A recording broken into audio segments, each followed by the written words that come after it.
देखो जी, आज हमारा टॉपिक बहुत अच्छा टॉपिक चलेगा, रदरफोर्ड का परमाणु मॉडल, है ना। नहीं, अल्फा का प्रकीर्णन प्रयोग अच्छा टॉपिक है, ये मानो अपने आप में बहुत इम्पोर्टेंट भी है, बड़ा है, पूरा थ्योरेटिकल टॉपिक है। अल्फा प्रकीर्णन प्रयोग, अल्फा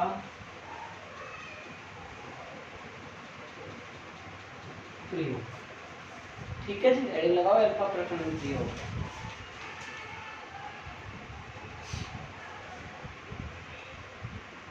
सुनो भैया, सुनिए, देखो भाई, अल्फा प्रकीर्णन प्रयोग क्या होता है। अल्फा प्रकीर्णन प्रयोग सुनो कि इस प्रयोग को रदरफोर्ड ने 1911 में रदरफोर्ड के शिष्य थे दो। जैसे बात कि मैं कोई काम कर रहा हूँ और मैंने तुमको सौंप दिया दो बच्चों को कि भाई कोई काम है तो ये तुम कर लेना, अब तुम उसको सक्सेसफुल करा तो तुमने श्रेय किसने लिया, नाम किसका हुआ।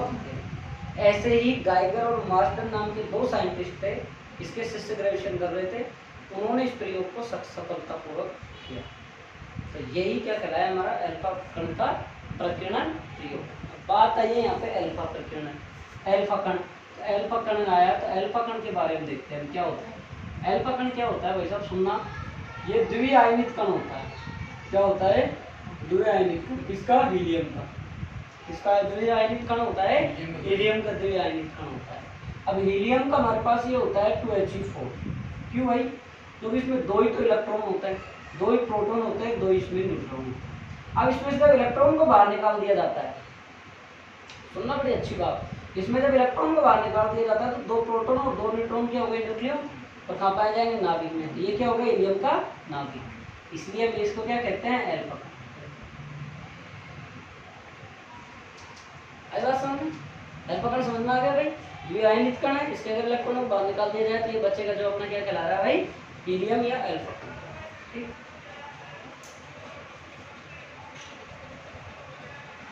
ठीक है। अब देखो प्रायोगिक व्यवस्था, इसमें प्रायोगिक व्यवस्था देखो, इसकी प्रायोगिक व्यवस्था में देखो, इसमें एक रेडियो पदार्थ होता है, रेडियो एक्टिव पदार्थ होता है, रेडियो एक्टिव पदार्थ। रेडियो एक्टिव पदार्थ क्या होते हैं,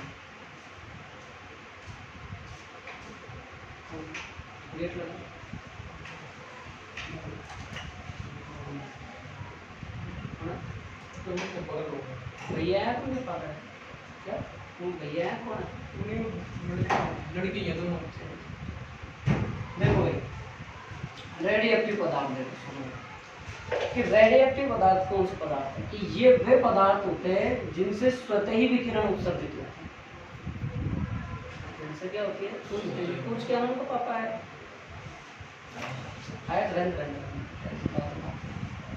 कि इनसे क्या होता है, पदार्थों विकिरण है स्वतः ही उत्सर्जित होने लग जाता है, और यही हमारा कौन सा पदार्थ होता है, रेडियो एक्टिव पदार्थ। जैसे 83 बिस्मिथ, और इसका परमाणु क्रमांक कितना हो जाएगा, 83 बिस्मिथ का 180 या 182, बताओ, ये केमिस्ट्री पढ़ रखी हो तो बताओ, 214, ठीक है, बैरोसिन ध्यान रहे।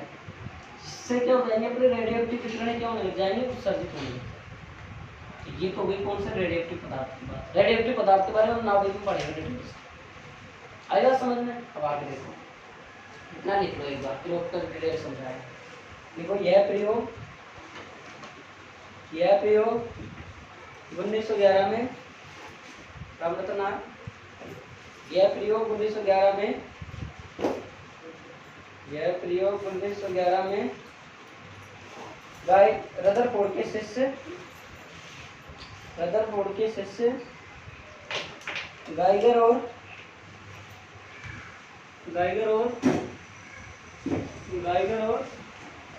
मार्टन, गाइगर और मार्टन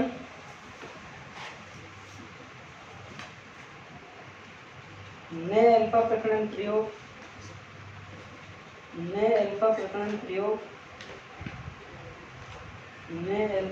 प्रयोग, किया।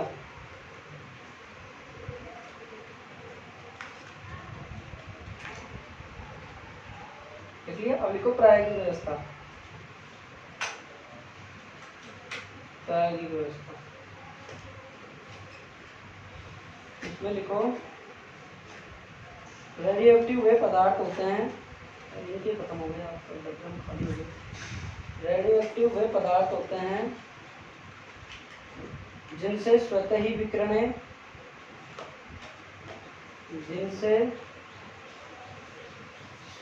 विकिरण उत्सर्जित होती है। लिखिए क्या रोज लिखनी है, लिख तो फिर। चलिए रेडियोएक्टिव वे पदार्थ होते हैं जिनसे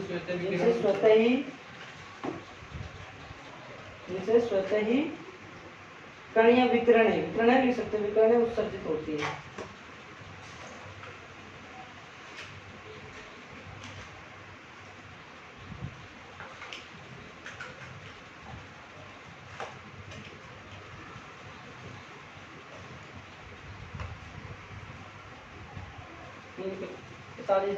जल्दी हो तुम सर आएंगे क्लास छोड़ के, ये थोड़ी देर बाद आ जाएंगे पढ़ा देंगे। रेडियोएक्टिव वे पदार्थ होते हैं जिनसे स्वतः ही विकिरण उत्सर्जित होते हैं। ठीक है, अब इसमें लिखो आगे, इसमें आगे लिखो साहब ब्रैकेट में बिस्मिथ BI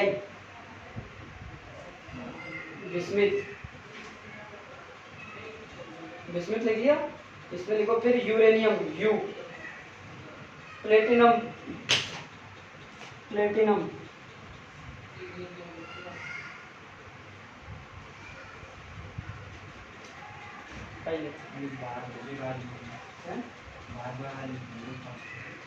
लोग कैसे कह देता। देखो भैया अब लिखो हीलियम परमाणु द्विआयनिक कण होता है। इसी में से हाँ गेट बंद कर। हीलियम परमाणु द्विआयनिक कण होता है। नीचे हीलियम परमाणु द्विआयनिक कण होता है।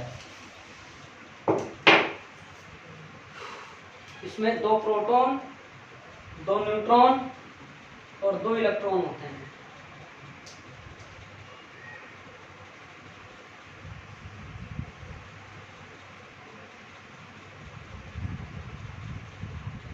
लिया 2 प्रोटॉन 2 न्यूट्रॉन 2 इलेक्ट्रॉन। अल्फा कण अल्फा कण एरो का निशान लगा कैसे लिख लो, अल्फा कण एरो का निशान लगा लो। यह हीलियम का नाभिक, यह हीलियम का नाभिक है, यह हीलियम का नाभिक है। ठीक है जी, अब इसकी व्यवस्था समझते हैं। अब तक हमने इंट्रोडक्शन समझा है। सुनो भाई, इसमें 2 अपन क्या लेते हैं, भट्टी लेते हैं। इसमें इस प्रकार ध्यान से सुनना भाई। और इसमें रखते हैं हमको रेडियोएक्टिव पदार्थ जिसमें 83 214। अब इसके आगे हम क्या रखते हैं, लेड की ईंट रखते हैं 2। ठीक है, लेड की हमने क्या रख दी ईंट। ठीक है, समझना भाई ध्यान से। अब इससे आगे हमने क्या रखा, एक सोने की पन्नी रख दी हमने। क्या रख दी भाई हमने इसके आगे, एक सोने का। हालांकि बहुत महंगी आती है, ऐसी कोई बात नहीं, बिल्कुल पतली जिसकी जो मोटाई है 2.5 × 10⁷ मीटर। अब सुनना भाई, अपन ने क्या किया, अल्फा प्रकरण प्रयोग में प्रायोगिक व्यवस्था बना रहे हैं। इसमें हमने एक भट्टी ली रेडियोएक्टिव पदार्थ। ठीक, इसमें हमने क्या ली, 2 ईंटें ली। किसकी ली, लेड की। लेड यानी क्या होता है हमारा, शीशा या कांच होता है। ठीक है, इसमें क्या आगे हमने क्या लिए कि अल्फा पन्नी ली, कांच सॉरी इसकी सोने की पन्नी की। अब इसमें से हमारी विकिरणें उत्सर्जित होंगी, अल्फा कण उत्सर्जित होंगे। स्वतः उत्सर्जन होना क्या कहलाता है, हमारा रेडियोएक्टिवता कहलाती है। अब इससे कण उत्सर्जित हो जाएंगे यहाँ से, और यहाँ से उत्सर्जित होकर ये यहाँ से क्षरण पुंज के रूप में जाएंगे, जो सोन पन्नी से टकराएंगे। अब हमने ये प्रयोग पढ़ रखा है 9वीं क्लास में 11वीं क्लास में। टकराने के बाद मैक्सिमम जो अपने अल्फा कण है वो क्या होंगे, सीधे ही निकल जाएंगे। 99.86% जो अल्फा कण है वो सीधे निकल जाएंगे। 0.14% जो आपके अल्फा कण है वो क्या होंगे, विभिन्न दिशाओं में या संभव दिशाओं में, विभिन्न प्रकार की दिशाओं में या मूल पथ से संभव दिशाओं में विचलित। आएगा समझना मेरी बात, समझना कि यहाँ से हमारा कौन सा पदार्थ था भाई, रेडियो एक्टिव पदार्थ, रेडियो एक्टिव पदार्थ, ठीक है। ये कौन सी हमारी भट्टी, ठीक है। ये कौन सी हमारी, लेड की ईंटें, ठीक है। ये हमारे अल्फा कण कहाँ चले जाएंगे, सीधे चलेगी, सब टकरा गए। और यहाँ से ये रूप में एक, और ये होता है हमारा जिंक सल्फेट का पर्दा, ZnS का पर्दा। और पूरी व्यवस्था निर्वात में है, पूरी व्यवस्था कैसी है, निर्वात में। और यहाँ लगा होता है हमारा एक सूक्ष्मदर्शी, और यहाँ लगी होती है हमारी आँख, जो भी है देख लें, ठीक है साहब। अब हमारे जो कण है, ये जो अल्फा कण है, ये कौन सी हमारी अल्फा कण पुंज, ये किरण पुंज, और ये हमारी हो रही है 5.5 मेगा इलेक्ट्रॉन वोल्ट, ये जो कण पुंज साहब। अब यहाँ से हमारे कण यहाँ आगे, और ये यहाँ से कहाँ निकल जाएंगे, हमारे सीधे निकल जाएंगे 90.86। अब सुनना मेरी बात ध्यान से। अब क्या करेंगे, हमने 8000 अल्फा कण आपतित करवाए। कितने अल्फा कण आपतित करवाए, 8000 अल्फा कण। इनमें से एक अल्फा कण देखो ध्यान से करना है, यहाँ से ये हमारा इधर आपतित, ये सूक्ष्मदर्शी यहाँ लगा,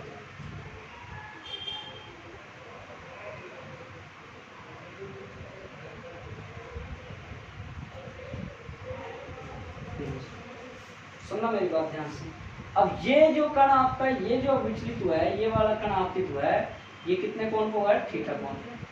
ये अपना मूल जो पथ था उससे विचलित हो गया कि नहीं हो गया, भैरव सिंह क्या हो गया, कैसे ऐसे उदास मत रहा कर यार, अभी तो नौजवान खून है यार,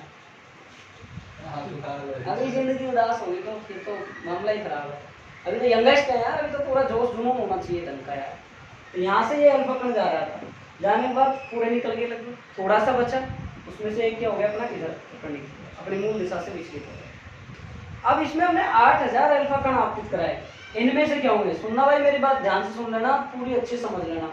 इनमें से एक अल्फा कण इधर आ जाएगा, कैसे आया सुनना भाई, हमने 8000 अल्फा कण आपतित कराए, 8000 अल्फा कण आपतित कराए। इनमें से आपका एक अल्फा कण, देखो यहाँ से और यहाँ तक का कोण कितना होगा, 90 डिग्री होगा ना। देखो ये रहा, और यहाँ से और यहाँ तक का 90, तो ये 8000 अल्फा कण आपतित कराए हमने। तो यहाँ से हमारा एक अल्फा कण क्या हो जाएगा, जो छोटा सा अल्फा कण है वो क्या हो जाएगा हमारा 90 डिग्री से अधिक कोण पर प्रकणित हो जाएगा। बात आई समझ में। पहला पॉइंट मैंने क्या कहा भाई, आपने अल्फा कण यहाँ से आपतित करवाए, कहाँ पर, सोने की पन्नी में, सोने की पन्नी पर। ये क्या है आपकी, सोने की पन्नी, सोने की पन्नी। सर आपतित करा दिया अल्फा कण, लगभग सीधे से सीधे निकले, ठीक है। दूसरा पॉइंट क्या कह रहा है, लगभग सीधे से सीधे। दूसरा पॉइंट कह रहा है कि सर हमने 8000 अल्फा कण आपतित कराए, उनमें से कोई एक छोटा सा अल्फा कण, चिन्ह सा, वो आपका 90 डिग्री कोण से अधिक कोण पर प्रकटित हो गया।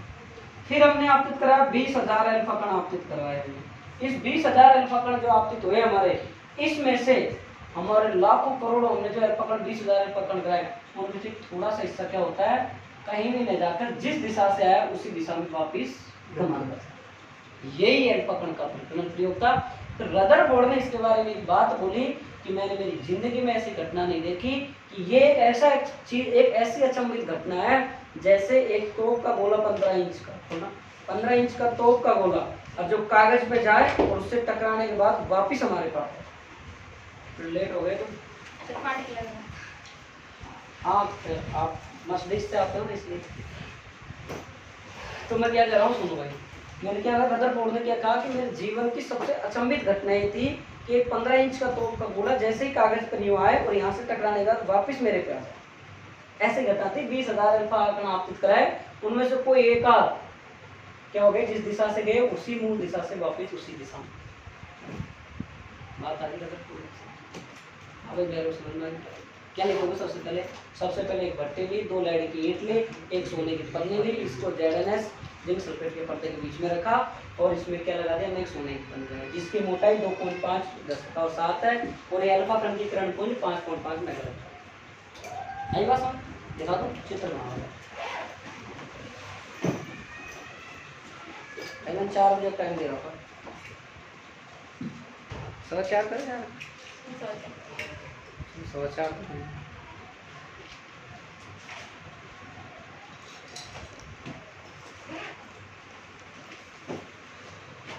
जल्दी बनाओ।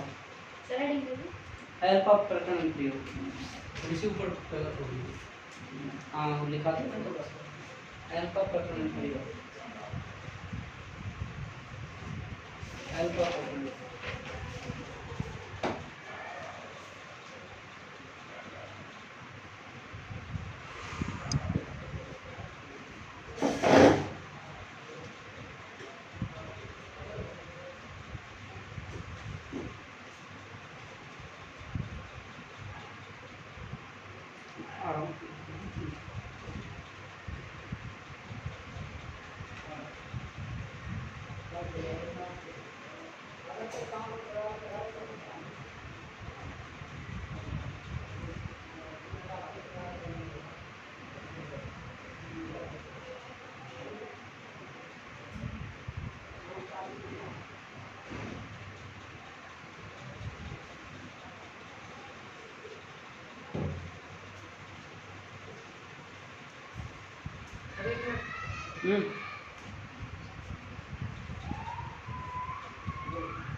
हाँ जी देखो इस प्रयोग में रेडियोएक्टिव पदार्थ को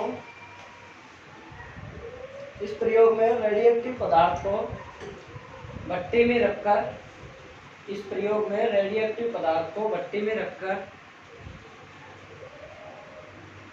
अल्फा कण प्राप्त करते हैं। इस प्रयोग में रेडियोएक्टिव पदार्थ को भट्टी में रखकर अल्फा कण प्राप्त करते हैं। उत्सर्जित अल्फा कणों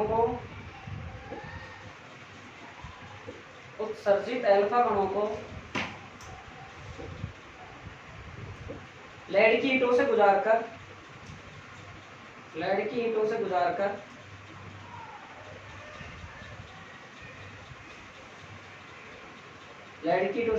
5.5 mega electron volt 5.5 mega electron volt ऊर्जा वाली किरणपुंज प्राप्त करते हैं। ऊर्जा वाली किरणपुंज प्राप्त करते हैं। 5.5 ऊर्जा वाली किरणपुंज प्राप्त करते हैं।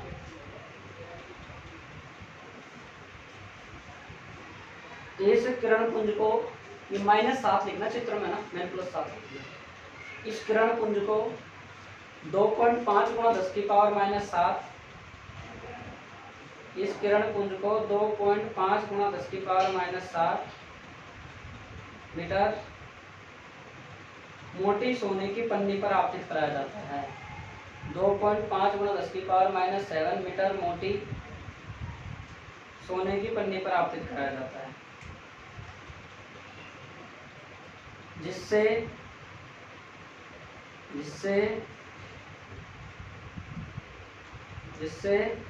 प्रकरणित अल्फा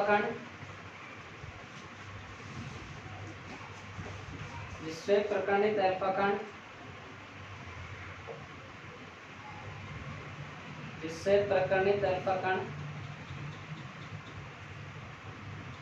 जिंक सल्फेट के पर्दे पर एक चमक उत्पन्न करते हैं।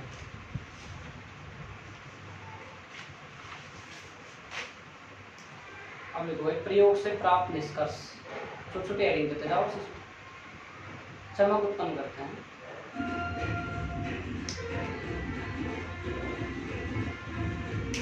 आटे की गोली बनाइए, क्यों? बाहर खड़ा कर रहा था स्कूल में बिल्कुल खड़ा कर रहा है बाहर। कौन क्लास में कौन मैं तो बाहर आके देख रहा हूँ, क्या कर रहा हूँ किसको खड़ा कर रहा है? बाहर क्लास में कैसी लिख रहा कि वो ऊपर क्लास है ना, वो कुर्सी बैठे हैं। 11वीं मैंने यार ये खड़ी कर रहा है कि मैंने देखा। चलो लिखो आगे। निष्कर्ष, प्रयोग से प्राप्त निष्कर्ष। इस प्रयोग में देखा गया कि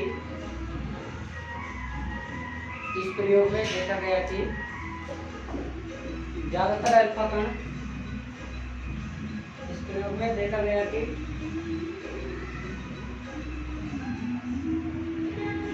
अल्फा कण बिना विचलित हुए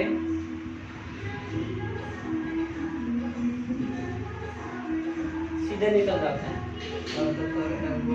ज्यादातर अल्फा कण बिना विचलित हुए सीधे निकल जाते हैं।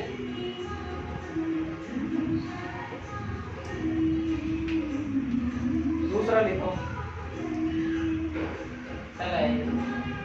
प्रति कॉपी बना ले, देख ले, मैं पहले कह रहा हूँ। ये क्या है कॉपी? फाड़ के बैठूंगा, ध्यान रखना इसको। हाँ तो मुझे कोई मतलब नहीं, कॉपी होनी चाहिए। मैं कल का नहीं है इसलिए नेवर। मैंने जो लिखा, जो मम्मी ने जवाब दिया, दोबारा लिखा था रात लिखा, मुझे परमिशन मिली बस एक बार। लिखो भाई, शेष बचे हुए, दूसरा पॉइंट है, शेष बचे हुए कणों का प्रकरण हो जाता है, अर्थात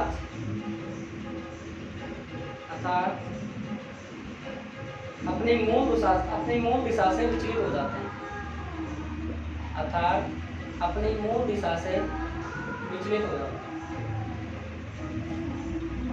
अगला पॉइंट लिखो,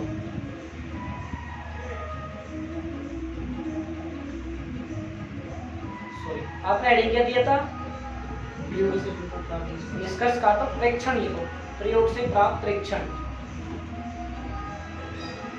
बहुत डिटेल से करा रहा हूँ, कोई भी क्वेश्चन आपको गलत नहीं होगा। दूसरा लिखो, शेष बचे अल्फा कण का प्रकरण हो जाता है, अर्थात अपनी मूल दिशा से विचलित हो जाते हैं।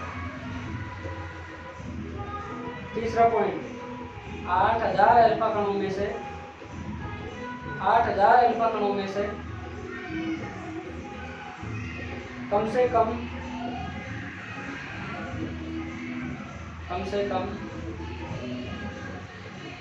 कम एक अल्फा कण का प्रकरण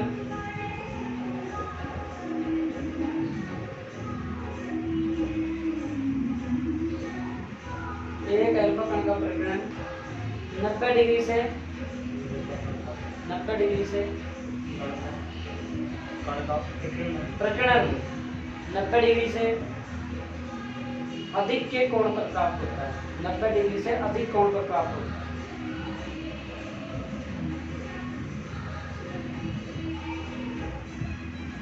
अगला देखो,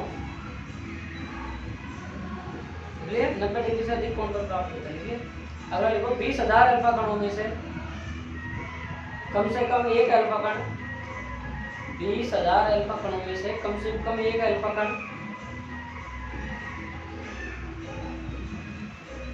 का प्रकीर्णन 180 डिग्री पर होता है।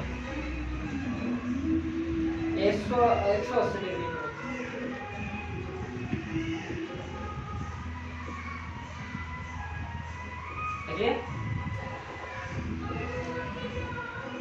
रदरफोर्ड ने यह कहा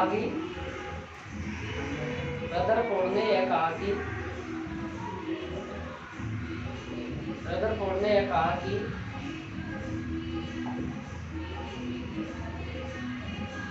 यह घटना ऐसी थी जो मैंने मेरे जीवन में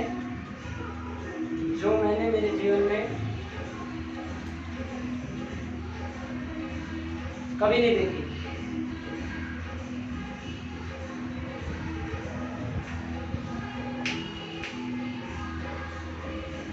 यह तो ऐसा मानो कि जैसा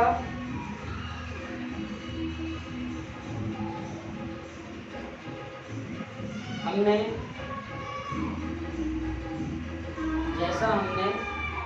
15 इंच का गोला 15 इंच का तोप का गोला मानो, तोप का गोला लिखो, 15 इंच का तोप का गोला, ये गोला कागज के टुकड़ों पर दागा, कागज के टुकड़े पर दागा,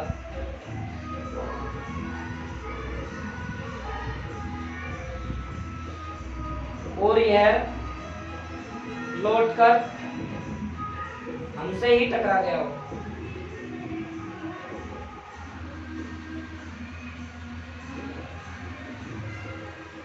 आगे बात समझ में? मैं इसको मैं दोबारा रिपीट कर रहा हूँ, अच्छे से समझो एक बार, बहुत गजब से समझा रहा हूँ, दोबारा समझेंगे। देखो साहब, मैंने क्या बताया था कि रदरफोर्ड ने लाइब्रेरी में एक प्रयोग किया, लेबोरेटरी में, लाइब्रेरी में नहीं, उसमें उसने 2 शिष्यों में प्रयोग किया। भाई इसको करो आप काम, इस पर काम किया।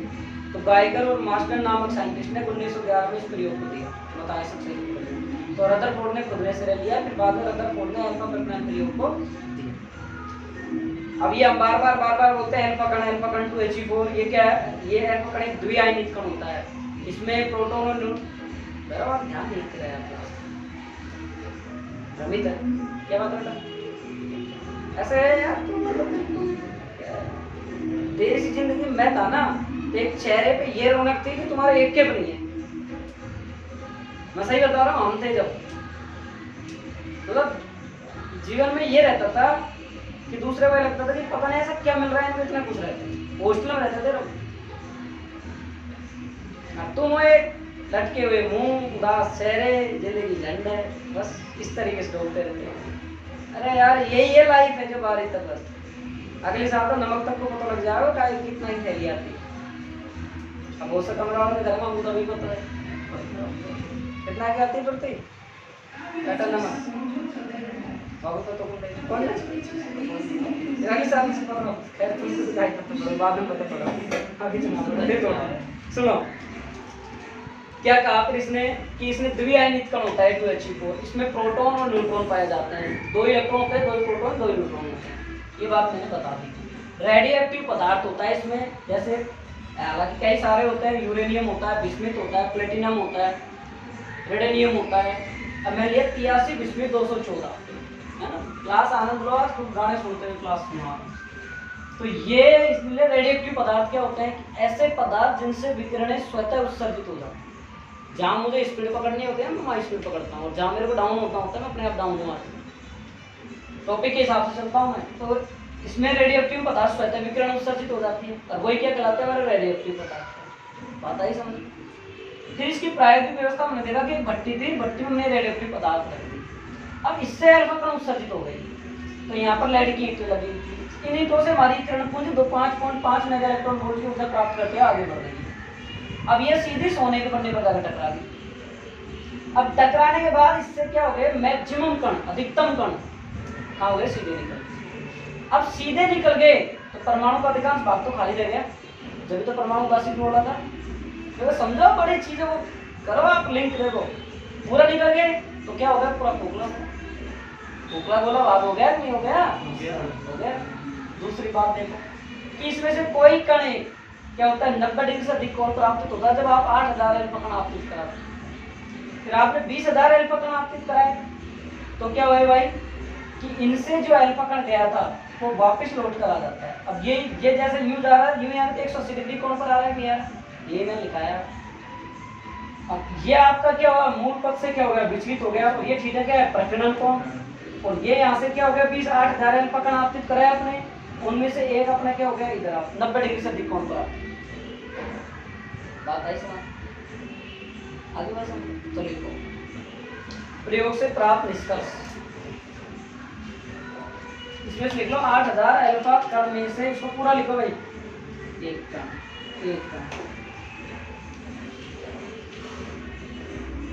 अब पहली बार इतने पुराने गाने सुनने को मिल रहे हैं, आजकल तो गाना फिल्मी और ये गाने बंद हो गए तो वो सीधे हंसिया सुनते हैं ज्यादातर। मैक्सिमम लोगों ने पूरे एडिट डाल दो रोहितास। प्रयोग से प्राप्त निष्कर्ष, अब सुनो इसको भाई, इसके निष्कर्ष सुनो। ज्यादातर अल्फा कण निकल गए, बाकी खोखला भाग रह गया। इसका एक सूक्ष्म वह क्षेत्र है जहाँ पर इसका संपूर्ण धनावेश केंद्रित है, क्या कहलाता है, वेलोसिटी नाभिक। कल नहीं पढ़ा बेटा, नहीं पढ़ा? तो मैं क्या कह रहा हूँ कि परमाणु का वह भाग, वह क्षेत्र जहाँ पर उसका संपूर्ण धनावेश द्रव्यमान केंद्रित है, क्या कहलाता है, नाभिक। इसका जो पथ होता है परवलयाकार, पूरे संगत प्राचल का। संगत प्राचल क्या होता है मैं लिखा, अभी चित्र बनाऊंगा और उससे समझाऊंगा कि जो अल्फा कण आपतित होते हैं तो प्रारंभिक वेग की नाभिक से लंबवत दूरी क्या कहलाएगी, संगत प्राचल। ज्यादातर अल्फा कण बिना विचलित हुए सीधे निकल जाते हैं, ज्यादातर अल्फा कण बिना विचलित हुए सीधे निकल जाते हैं।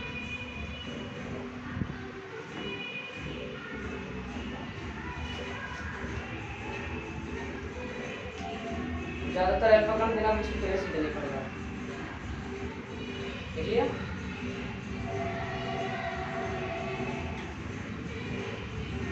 जिससे यह निष्कर्ष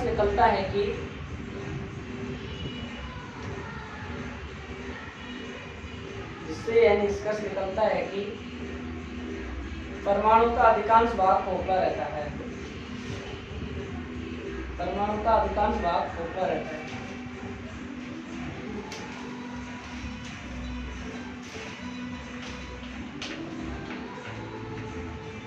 तीसरा लिखो, दूसरा, परमाणु के केंद्र पर, परमाणु के केंद्र पर उपस्थित वह भाग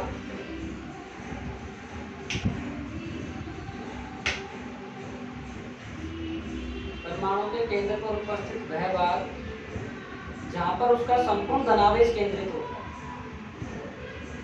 जहां पर उसका संपूर्ण धनावेश केंद्रित होता है, जिसे नाभिक कहते हैं।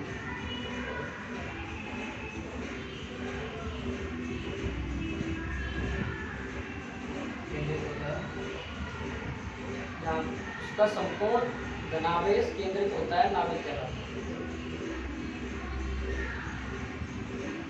तीसरा, प्रकरणित अल्फा कणों का पथ,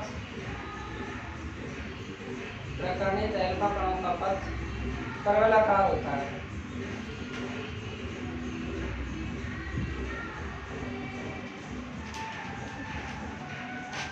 ये लिखो,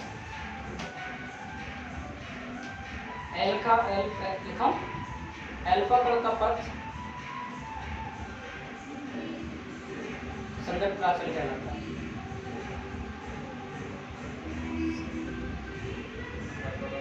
पथ संगत प्राचल, थोड़ी सी, अरे भाई नहीं लिखा क्या, प्रकरणित अल्फा कणों का पथ परवलयाकार होता है। अल्फा कण का पद संगत प्राचल करण।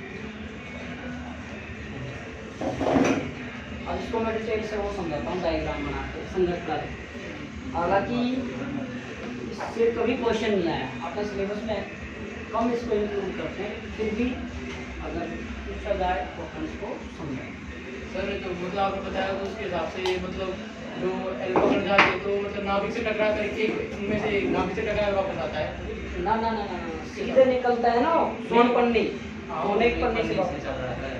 लागू कर दो इसको। नहीं वो तो आप बता रहे ना अधिकांश भाग खोखला होता है तो मतलब अब तो अभी अभी ज्यादातर रूट्स में से निकल गए। सीधे निकल गए तो कोई एक ही तो बचा। हाँ, पूरा ही खोखला रहा। अब सुनो भाई, नहीं ये क्या आपका परमाणु, ये इसका क्या हो गया नाभिक हो गया। अब इसके ऊपर मैंने यहाँ से कोई आपतित करा था, ठीक है। इसके ऊपर देखो, ध्यान से देख के जाना भाई।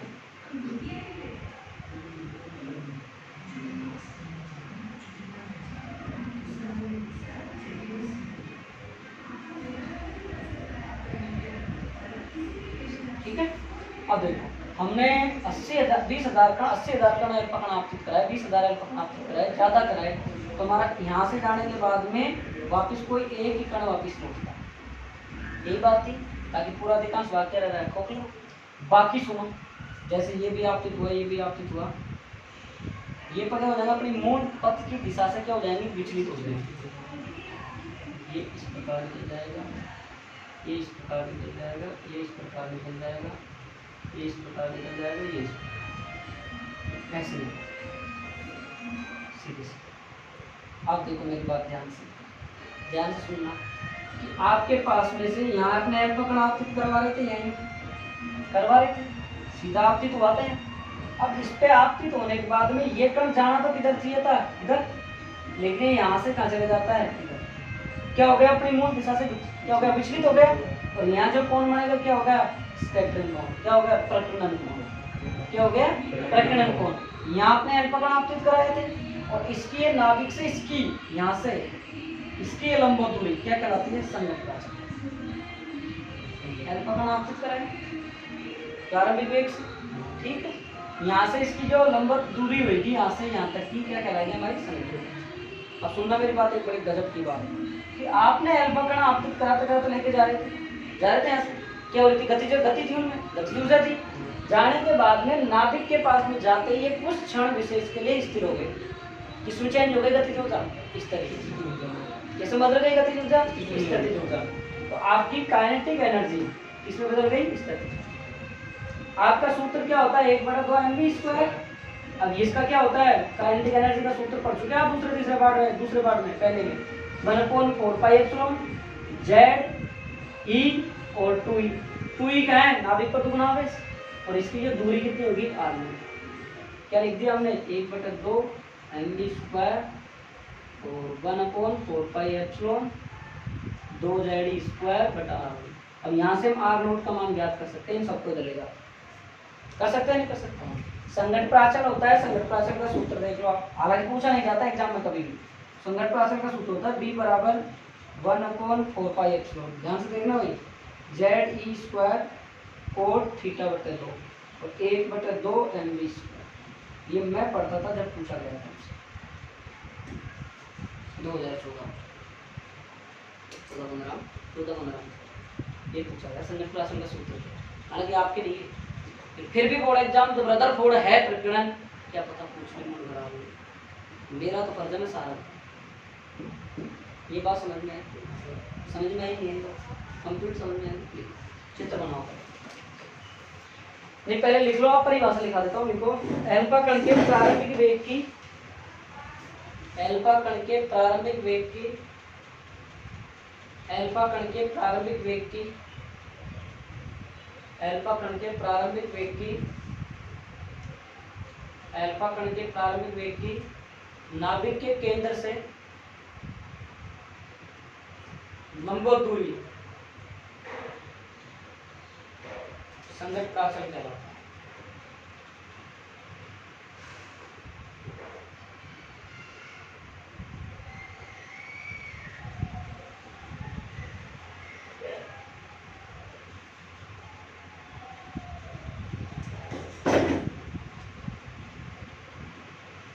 ठीक है भाई। अब आप चाहो तो आप देखो, आपने गौसल यहीं बना लिया, आपने तो यहाँ तो बनाया ही नहीं, बना सकते हो आप नीचे, लेकिन नाभिक से जितनी दूरी दूरी पर जाएंगे इसका मान कम होता जाएगा। चित्र बना लो, परिभाषा लिख लेना आपने, पहले ऐसे लिख लो एक चीज और, संगत प्राचल और प्रकरण कोण, संगत प्राचल और प्रकरण कोण में निम्न संबंध होता है, निम्न संबंध होता है।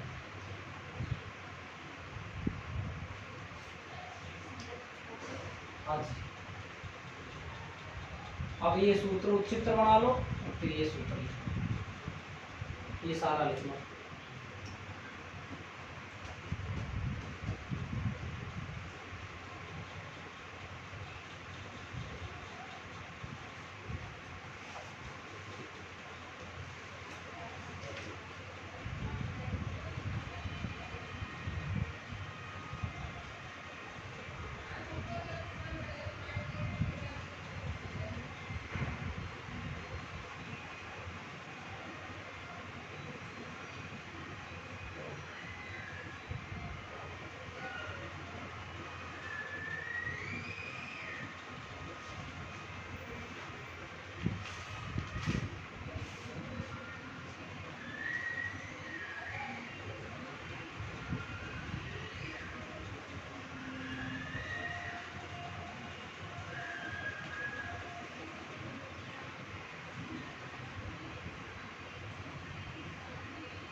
ठीक है, लिख लिया। अब लिखो नाभिक का आकार,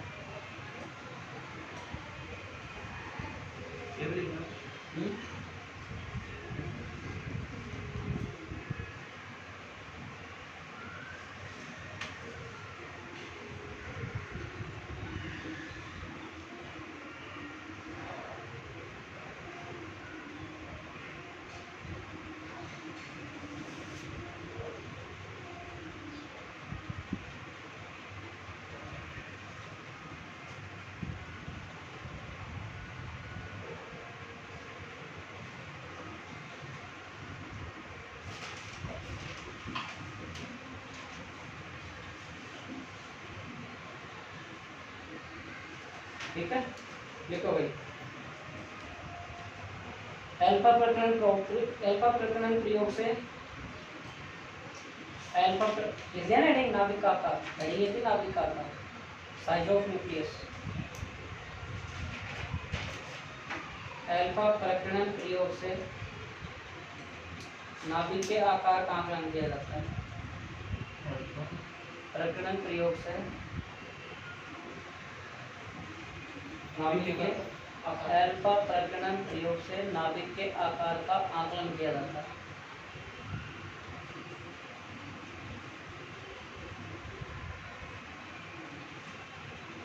देखो, जब अल्फा कण नाभिक के नजदीक पहुंचता है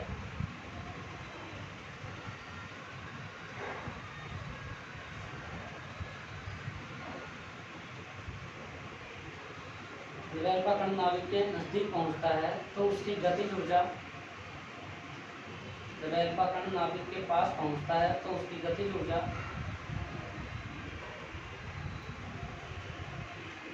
स्थितिज ऊर्जा बदल जाती है।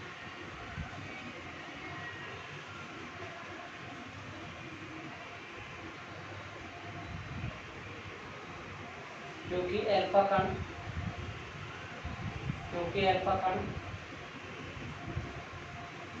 जैसे ही नाभिक के पास पहुंचता है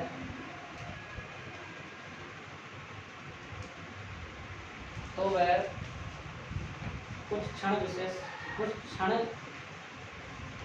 विशेष पर स्थिर हो जाता है।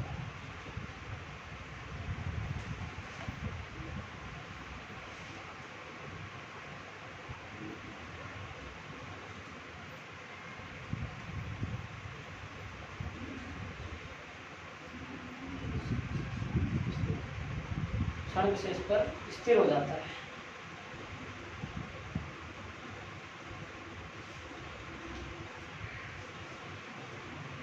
होता है इतना और काम होता है। होता है